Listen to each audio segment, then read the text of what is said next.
It is very important for any country to preserve the best it has and to bring the best that it can find outside its borders. Certainly, India is no exception. In India, people expect public toilets to be clean, but as long as their own toilets at home are dirty, it appears to be an impossible task.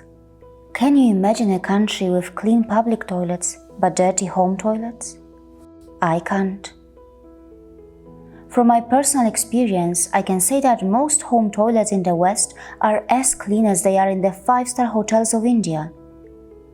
The clean toilet culture in India has to start from homes. Only then will it reach the public places. It is not just about the condition of toilets in homes. If you take a flight with a lot of Indian passengers on it, the situation gets pretty bad in the airplane's lavatory too. And how about learning some other airplane etiquette? Most Indians do not like waiting. Line jumping is almost normal behavior.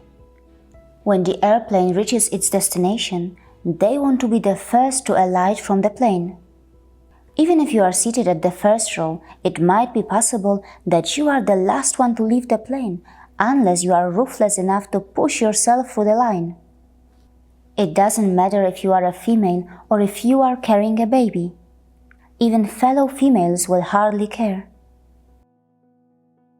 At least 20 students were killed when a fire engulfed a coaching center in a commercial building in Surat. The building had no fire escape. Poor fire safety in India is a very serious concern. Most buildings lack that. India does not have a child safety seat culture. In general, people in India are not even aware of the benefits of child safety seats. In Europe and America, it is an offense if children are not seated and buckled in a proper car seat. When will India implement a similar law? People don't really need to wait for the government to bring in legislation. Learn about car seats, get the right one for your child, and start using it. CPR is a life-saving procedure, but most Indians have no clue about it. A survey conducted in 20 Indian cities revealed that only 3% of people know the CPR technique. Now, if that is the situation in the Indian cities, imagine what it could be like in Indian villages. In a country where ambulances hardly make it on time, knowledge of the CPR technique among citizens becomes even more important. In India, there is some sort of disconnect between citizens and government. A survey found that 70% of Indian youths was not aware about the government-run skill development programs that may benefit them. India has 2 million street food vendors. The country has mouth-watering street food, which is generally quite fresh and is loved by people of all income groups. In addition, it provides self-employment opportunities to the economically disadvantaged and is a major source of nutrition for the low middle class and urban poor. But is the Indian street food always hygienic? The Food Safety and Standards Authority of India has launched a national campaign to improve the hygiene practices and safety standards of food vendors. Across the country, 144 street food clusters have been identified, which will be jointly audited with state authorities for hygiene and cleanliness.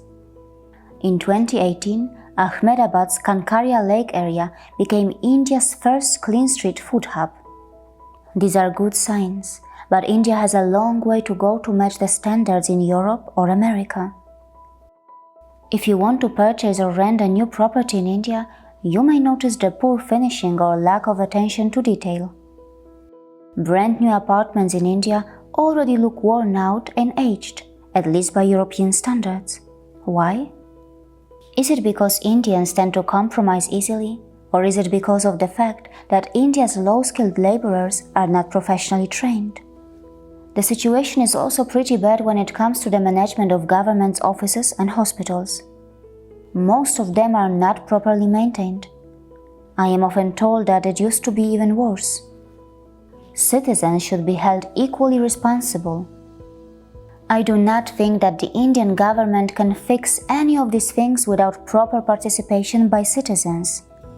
When it comes to Indian government employees, you do not see the kind of discipline and professionalism that you see in their counterparts in Europe or America.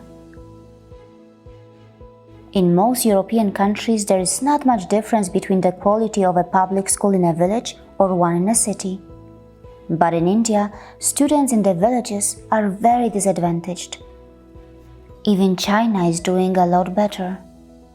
A NITI Aayog 2019 study revealed that India has almost 3 to 4 times the number of schools than China despite a similar population. But the quality of Indian schools is worse. Nearly 400,000 Indian schools have less than 50 students each and a maximum of 2 teachers. In rural India, the student-to-teacher ratio can be as bad as 1 teacher to 100 plus students. Many Indians are very proud of their spiritual heritage and have lots of respect for their places of worship. Spiritual tourism is economically very important for the country. But most Indian cities which have spiritual significance remain extremely dirty. Tirupati in the southern part of India is one of the exceptions. On the other hand, in the West, the places of worship and the places which have religious importance are in immaculate condition. India wants to fix its poor waste management infrastructure and it wants to clean its rivers, but the progress is very slow. Why? What is stopping India from investing money to fix its waste management issues? Won't it create more jobs? Won't it help India to save in healthcare costs and help the economy as more tourists will be encouraged to come to India? See you again.